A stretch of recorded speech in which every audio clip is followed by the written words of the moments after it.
में इसके साथ महाकुंभ में एक और आप भी अपने विभाग के लोगों को ले जाएंगे, क्या कार्यक्रम है पूरा?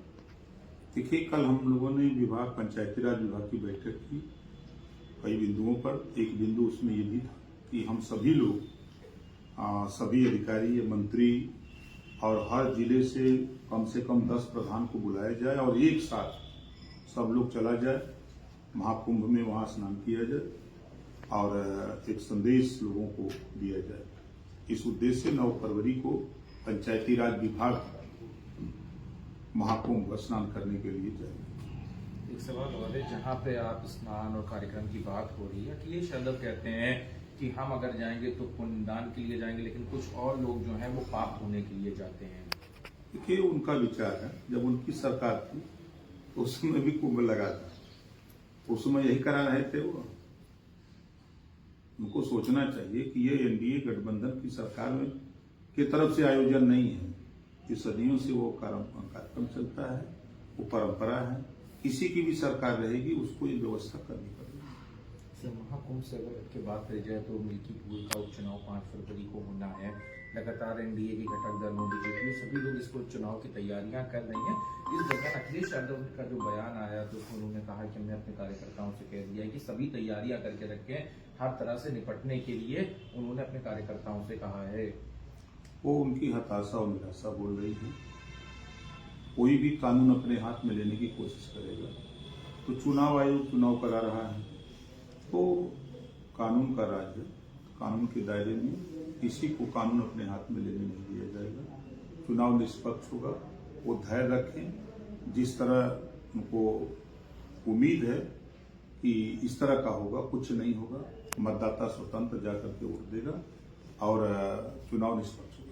वो तो वही कह रहे हैं कि लेकिन निष्पक्ष हुआ नहीं है। अभी तो चुनाव 9 सीटों पे हो रहे, उसमें निष्पक्ष नहीं रहा चुनाव। कुंदरकी की बात करते हैं, वोटों की लूट कहते हैं। करहल की क्यों नहीं बोलते? शीशा मऊ की बात क्यों नहीं करते? वहां क्यों नहीं लूट लिया गया? वो जीते तो सही चुनाव है और वो हार जाए तो चुनाव गलत है।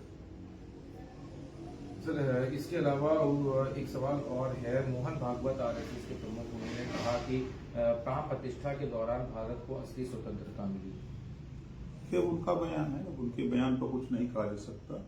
लेकिन अंग्रेजों से जो आज़ादी भारत को मिली वो 15 अगस्त 1947 को आज़ादी मिली है। तो हम लोगों को तो अभी तक तो ये जानकारी है। उनका अपने हिसाब से बयान है, उनके बयान पर हम कुछ नहीं सकते।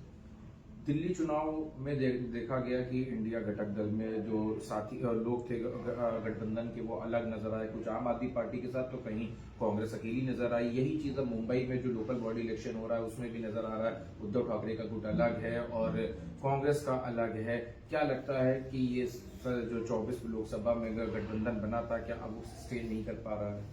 अब वो तो सामने जग जाहिर है कि एक दूसरे के खिलाफ तो चुनाव लड़ रहे हैं, एक दूसरे की बगावत कर रहे हैं, एक दूसरे के खिलाफ बोल रहे हैं। ये तो सार्वजनिक हो चुका है।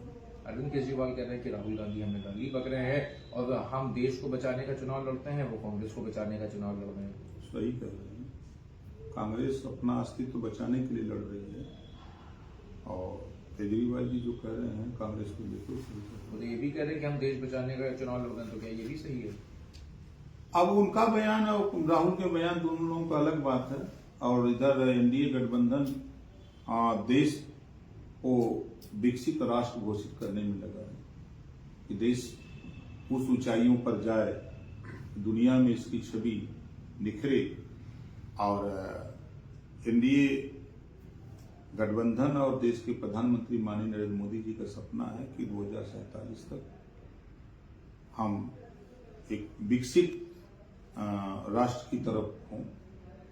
ये सपना लेकर के हर गरीब को छत मिले, हर गरीब को रोजगार मिले, हर गरीब को रास्ता मिले, बिजली मिले, पानी मिले, भोजन मिले। सरकार की ये मंशा है।